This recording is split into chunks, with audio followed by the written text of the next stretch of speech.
Our season kickoff Guestapalooza is about to continue with a man who said that Michigan is his choice to win the national championship. That's PFFs Trevor Sikkema coming up here on this Locked On Wolverines. You are Locked On Wolverines, your daily podcast on the Michigan Wolverines, part of the Locked On Podcast Network.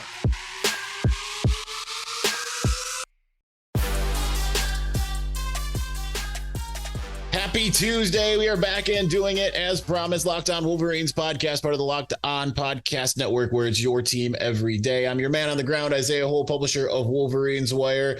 This over here is Trevor Sikkema from PFF. And I think he's got a lot of things that I would expect Michigan fans to be excited to hear about, because he and Max Chadwick put out their release of who is their national championship winner.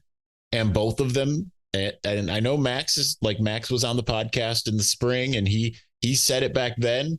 Trevor was kind of surprised to hear that you had Michigan as your national championship favorite. First off, thanks for joining us, man.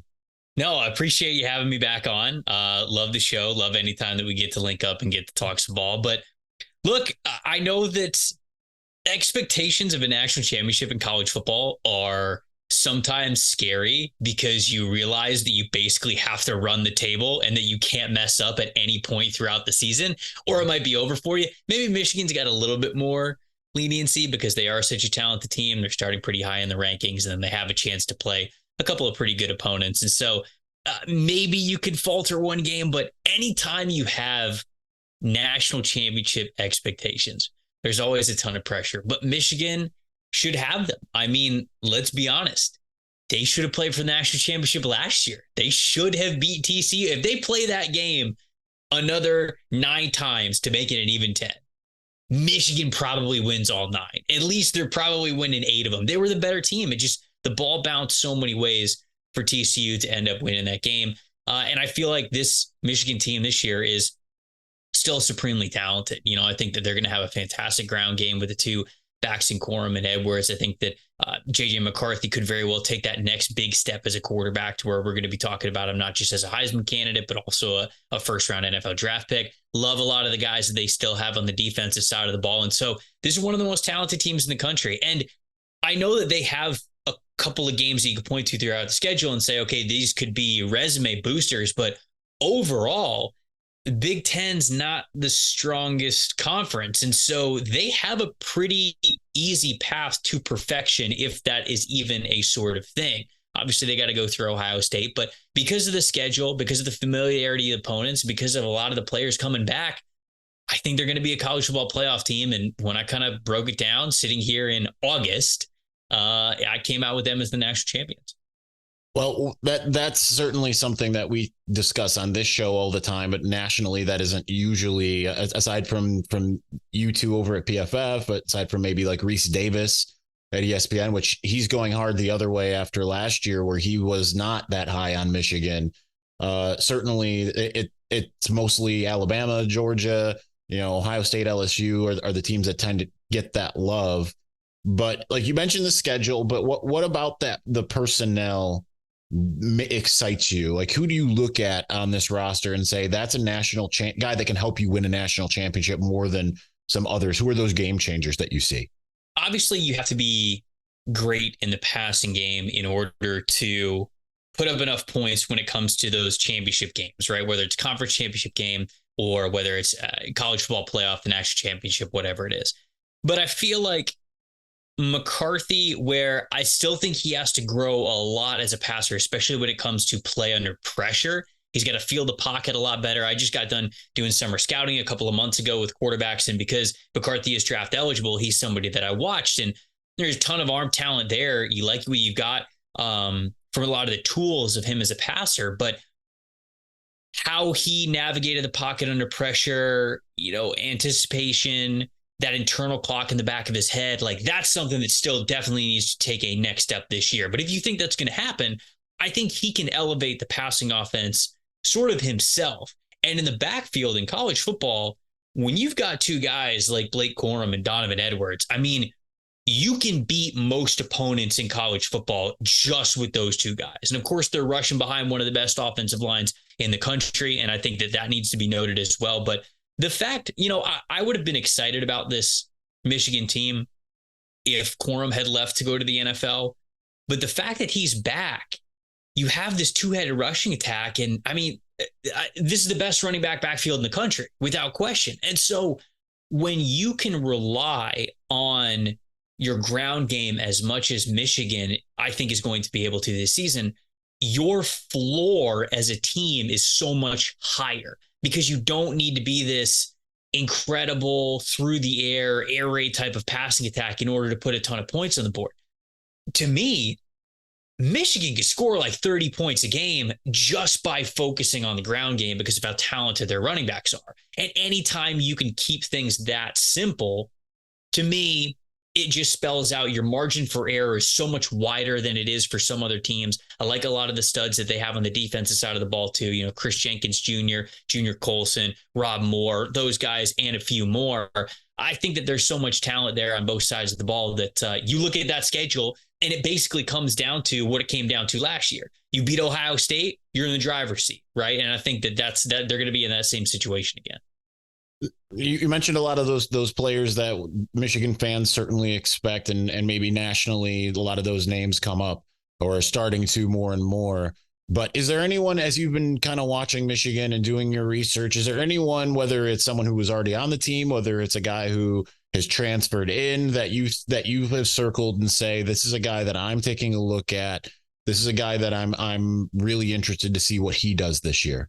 Yeah, I mean, so somebody, just from a draft perspective, because, a lot of the guys that I've watched for Michigan this summer are draft eligible guys, but their nickel cornerback, Mike Sandstill, like, he's fun, man. I was not even going to watch him. He was not even on my radar to watch until I think it was a Michigan fan tweeted at us for our podcast. And he was like, hey, I know this guy's probably not going to be like a first or second round pick, but can you watch Sandstrom? Like, he is just a spark plug. He is just this energy dude in the secondary. I was like, all right, I love watching players like that. So I turned him on, and that was exactly the case. And so, like, I already knew a little bit about Rob Moore. I knew about Chris Jenkins Jr., knew about Junior Colson. Those guys were fun to watch throughout the process. But then when I threw Mike on, I was like, this is the type of nickel corner that you absolutely love to have on your team. I mean, he is ferocious attacking the ball. If you're asking him to blitz, he's great at that. He'll get up in the wide receiver's face. I just love that kind of mentality that he uses to go up against all sorts of players that you face in the slot. Because when you are a slot corner, you got to be fearless. I mean, you might be going up against a shorter, quicker, shiftier guy 1 second, a wide receiver one, this big X wide receiver who they happen to shift in to the slot one play. Maybe it's a tight end, and you got to be okay with matching up against all of those guys. And Sandstrom is one of those dudes who I feel like is up to every single challenge, and it embodies the attitude of, I think, what that Wolverines defense is. So he was a player that I'm still very, very excited to watch this upcoming season because he got a lot of versatility, a lot of talent. He was somebody that I did not really have on my radar going into things that only fortified me liking this Michigan defense even more. Well, I have a bunch more questions for you, especially since you're looking at college football at large and you picked Michigan of all teams. I'm curious about the field. I've got a couple more questions about Michigan. We're going to continue on with that part of the conversation with Trevor Sikkema from PFF in just one moment. Before we do that, this show is sponsored by Betterhelp. Certainly, we have all gone through some periods where we might need just that extra boost. We might need someone to talk to, someone that can help us through. We go through tough times as humans in this life. Sometimes we are faced with tough choices and the path forward isn't always clear. So whether you're dealing with decisions around career, relationships, anything else, therapy helps you stay connected, which you really want to navigate in life. So you can move forward with that confidence, with that excitement that is necessary. Trusting yourself to make decisions that align with your values is like anything. The more you practice it, the easier that it gets. If you're someone who's gone through therapy, I've seen so many people helped by therapy become completely different people through therapy, or more so enhance their life in the sense that they are able to get over those roadblocks.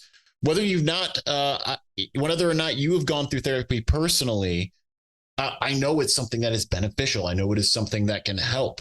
there are so many avenues to just the way we navigate through life that it's a challenge to be a human. So if you're thinking of starting therapy, I'll tell you one thing, give BetterHelp a try. It's entirely online. It's designed to be convenient, flexible, and suited to your schedule.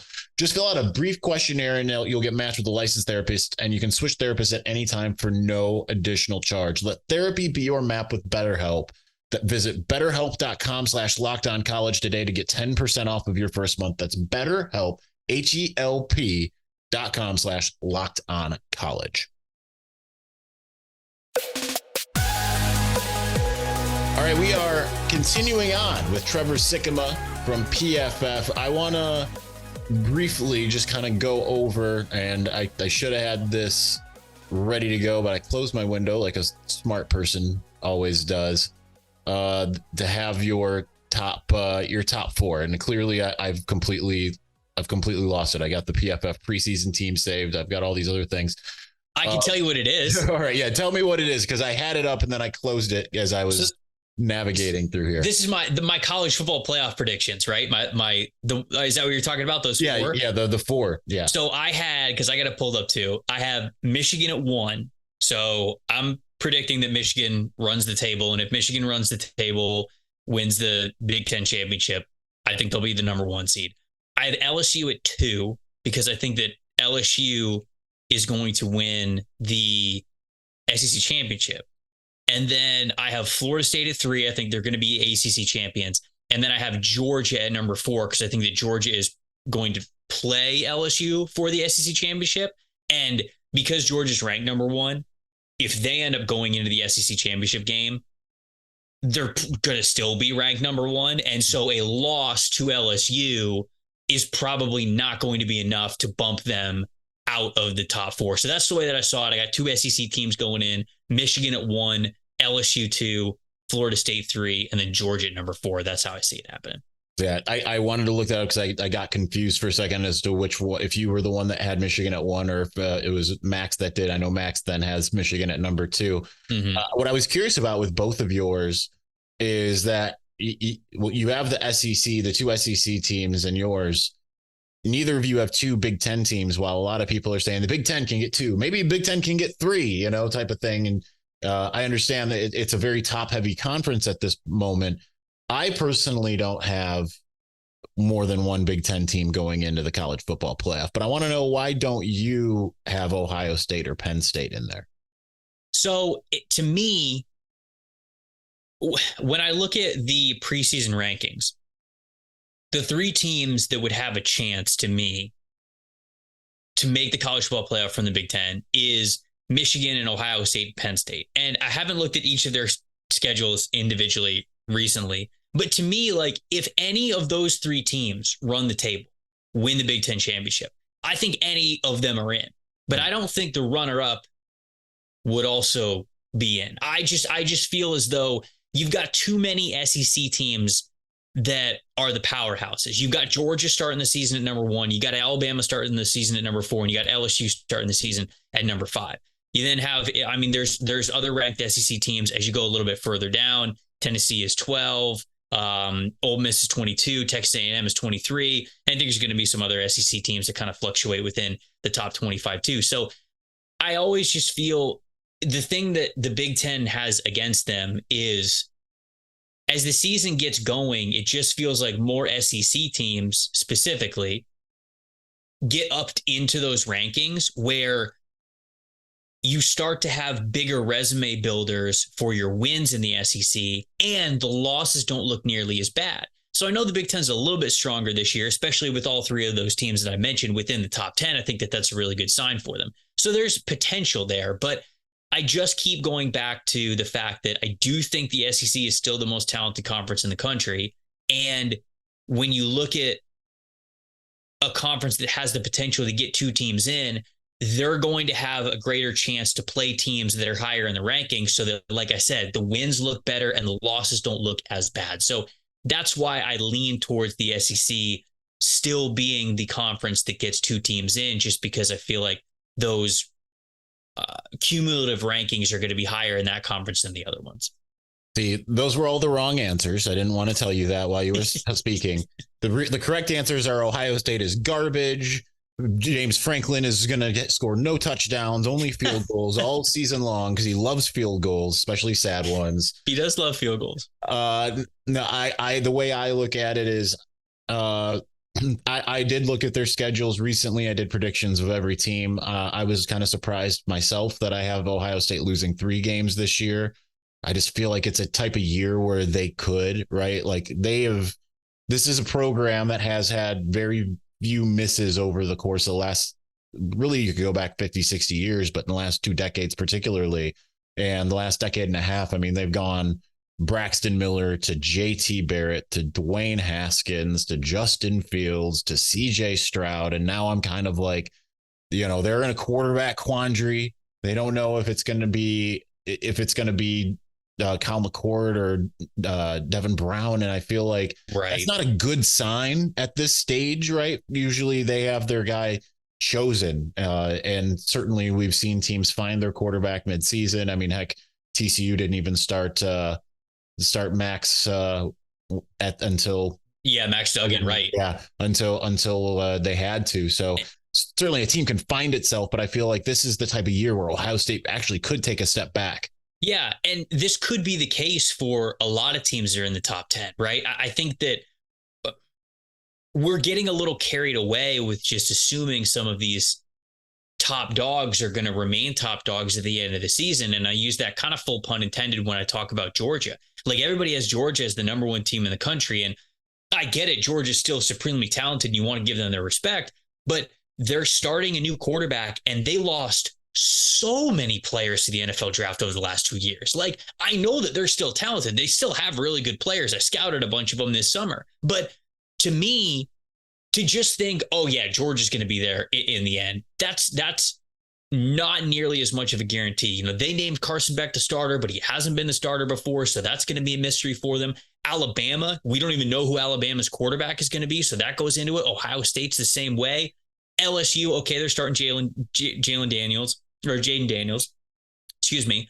USC, they're starting Caleb Williams, but I think USC's defense is not good enough for them to make the college football playoff this year. I just do not think that that's the case. Penn State, all right, they're starting a guy that they like. We know who their quarterback is, but we haven't really seen Drew Allard yet, so who knows exactly what he's going to be in a full schedule. Clemson's the same way. Okay, they're starting Cade Klubnik, but there's a big mystery there. Florida State has Jordan Travis, and I'm very confident that offense is going to be one of the best in the country. But you look throughout that top 10, and to me, there's going to be more parity this year than we've seen in recent memory, because those top teams that were used to just being established programs, we don't know what their quarterback situation is going to be. And when you're not, maybe some of them strike gold. Maybe Drew Allard is absolutely phenomenal and he catches fire. Maybe the same can be said with Carson Beck at Georgia, but we don't know that. And there's a chance that both Georgia and Alabama could really falter because of the lack of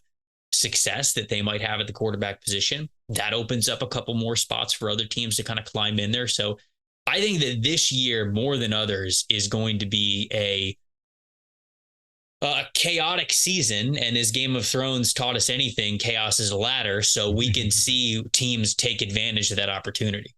Absolutely love it. We've got our own little finger over here. And Trevor Sikkema, PFF. One last question for you, because all of these teams you just mentioned have some pretty significant questions, right? Some more than others.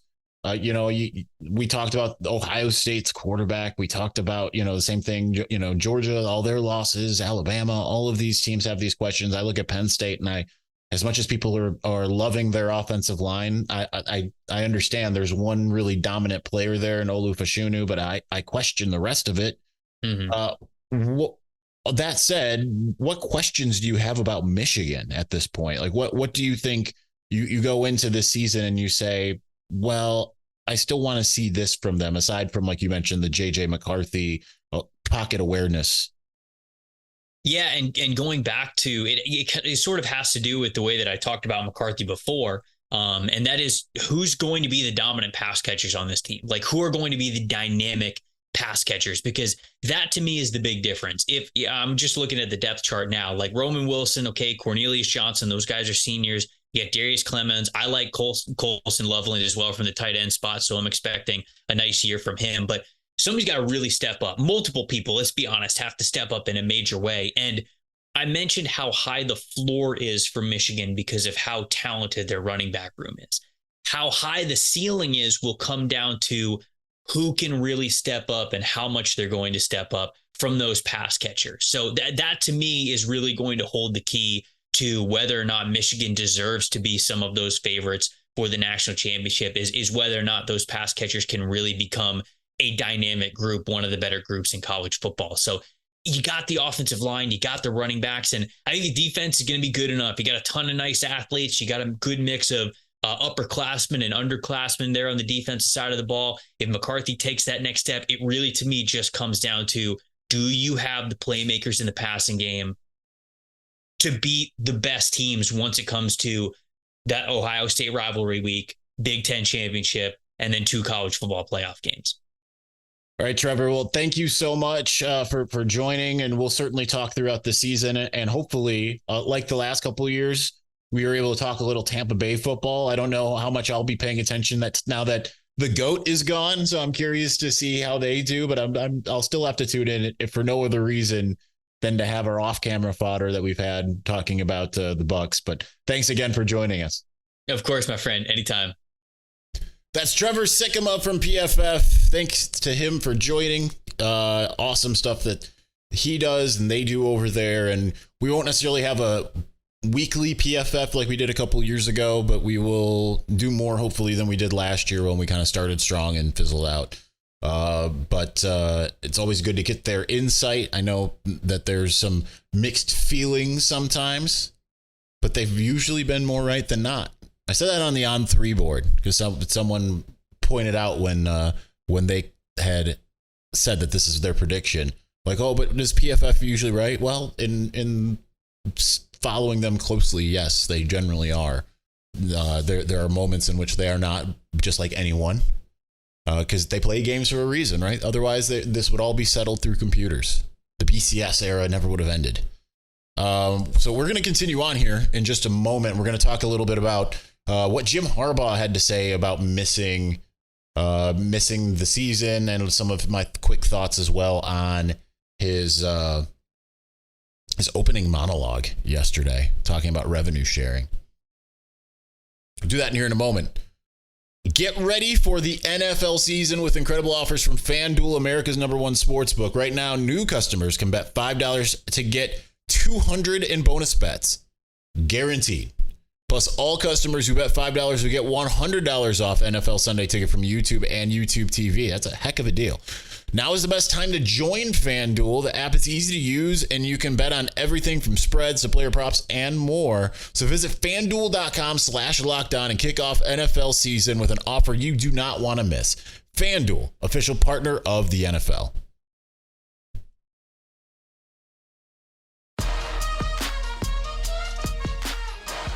All right, we're going to take a few more moments here to discuss. My plan was to have Trevor on for all 30-ish minutes or 25 minutes or whatever. But at the same time, we do have some things to talk about of what happened yesterday.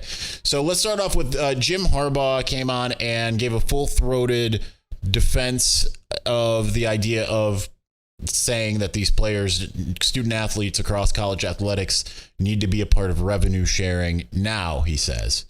Didn't have any specifics as about how that was going to happen. To some degree, I don't know that it was as full-throated and of a well-thought-out plan as he's had with some other things that he's proposed, the 16-team playoff, the transfer, one-time transfer exception, NIL, all these things that he's talked about throughout the years. I feel like he had a firmer grasp on those. That said, I also don't think he's wrong at all. I just don't know how it will get implemented, but it is, especially when you see all of these conferences or these teams jumping conferences and conferences, realigning and reimagining themselves. I mean, it's all because of money, right? It has nothing to do with, hey, this is the ideological, what have you, makes more sense. with, being a USC going to the Big Ten. That's not the case. And it's certainly not, as Seth Fisher said yesterday when we spoke at the Greater Detroit Alumni Association kickoff dinner, it's not about academics anymore. Otherwise, Cal and Stanford would be in the Big Ten, right? And the fact that they're just sitting out there languishing, looking for a new home, is proof that it's not about academics as it once was. That's all gone by the wayside at this point. I do think with everything being about lining the pockets of the schools and corporate executives and all of those people, I do think it is time that the players, they're making money off the backs of the players. And things have changed from what they were. Jim Harbaugh noted, like, back in the day, there was one game that was televised, a week, and now every single game is. That's accurate, right? And certainly, I think the downside there is, if you're a smaller school, if you have an opportunity to go to, say, like, I don't know, I don't have a good school to name here. Like, if you're looking to go to like a UCF, like a team that just joined the Big 12. Yeah, certainly we've seen players choose to go to UCF over going to like Michigan, or other bigger schools here and there. If you're a local kid who grew up outside of Lawrence, Kansas, you might end up wanting to go to Kansas. If you are in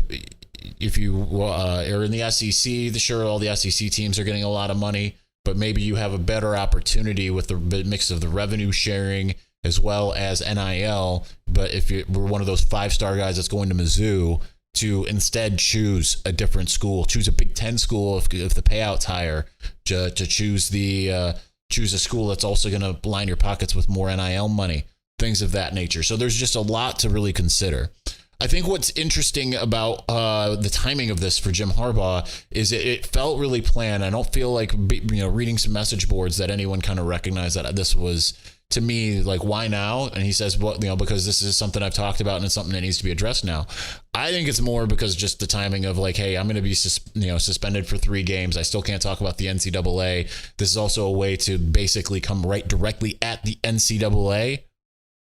It's like to change the media narrative to some degree, I feel like was what Harbaugh was doing here. I think he did a pretty good job of that, honestly, because the next 10 minutes were all about that. And then finally, it was, what's it not going to be like on the sidelines? And he's like, it says it's some people say it's a slap on the wrist, but it's a kind of more of a baseball bat to the kneecaps.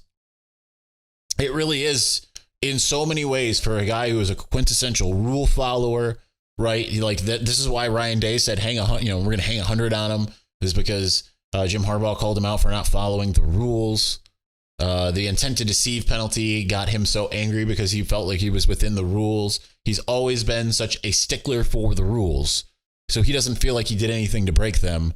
I think that's evident, regardless of whether he broke the rules or not. He doesn't feel like he did anything to break them. And so the punishment, certainly you can tell it gets at him. But he's like he said, I don't know. When he asked, like, what are you going to do? I don't know. I might go, and if my son has a football game at the same time, I'll probably go and watch that instead of watching Michigan, which is kind of a weird thing to think. His team might be on the field on Saturday, and he might not.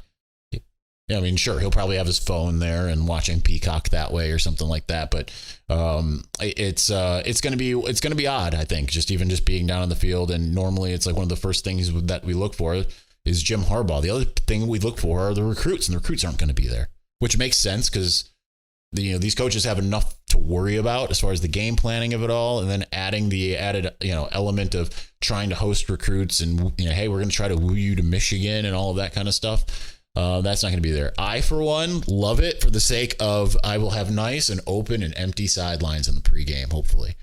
Probably not. I say that, and it's probably going to be more packed than ever, and I'm going to be sitting there and agoraphobic and claustrophobic as I tend to be in the pregame. Anyway. All right, so that's my basic quick thoughts. We're going to continue on the Guestapalooza starting tomorrow. We've got Mike Golick Jr. rejoining the show, back by popular demand. People were actually saying, like, I hope you get him back on before the season after, because last year it was like, what is he doing on here? He's a domer. Now people are starting to love him. So we're going to bring him back on tomorrow. We'll do the mailbag on Thursday, and we will preview the show on Friday. I don't know if we're going to have our our planned guest that was going to go every week. I don't know if we're going to have him on Friday or not. I'm still working on that. We'll see. But that's the plan for the rest of the week. Then we got a game day. And we'll see if we can figure out, now that I don't live a mile away from the stadium, and now that I live 40 miles away from the stadium, we'll see if we do post games. That would be nice. That would be ideal. Don't know how logistically that's going to work. But anyway, that is the plan. Thank you for watching. Thank you for listening. We will be back on Wednesday with Mike Golick Jr. Peace.